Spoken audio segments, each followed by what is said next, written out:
the clinic today? I'm enjoying it. Yeah. I really am. It's fun to be back in Canada. It's been a couple of years since I was here last.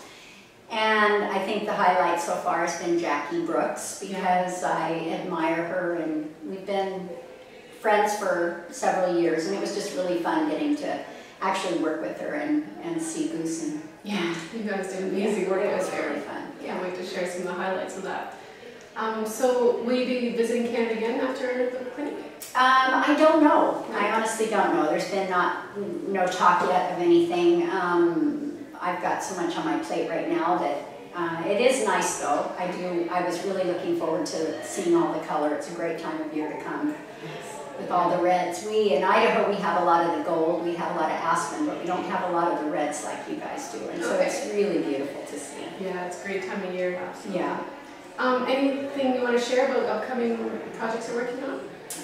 Right now for me it's a lot of the developing program, you know, for the U.S. And so I'm doing a lot of work with up-and-coming writers and just trying to keep, you know, finding the talent and fostering it and getting it to the right places. And is there any sort of advice you can give the beginning talent sort of looking to follow this sport? I think the biggest thing that we have to do, I think it doesn't matter where you are, is you've got to just seek out the best help you can find, because it's just impossible to do this sport without good eyes on the ground and a good trainer. And the kids are our future, and I think that, you know, all programs across the world have proved that they focus a lot on the youth and the under 25s, because they realize that that is going to be their future and their depth in years to come.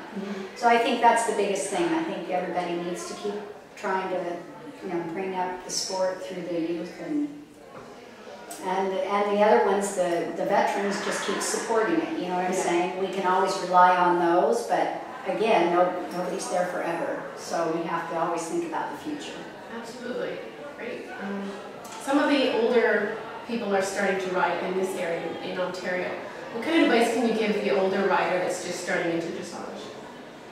Find yourself a horse that you really, you know, feel like you can trust, because the one thing that's hard is with dressage, you need somewhat of a horse that is relatively sensitive, but not one that's going to scare you.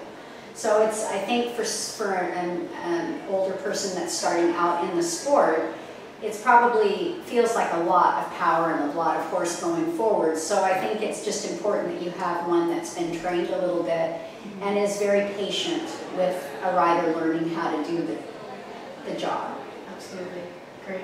Well, I'm sweet, short, sweet. Well, thank you for sitting down with me. Thank you very much for having me. No problem.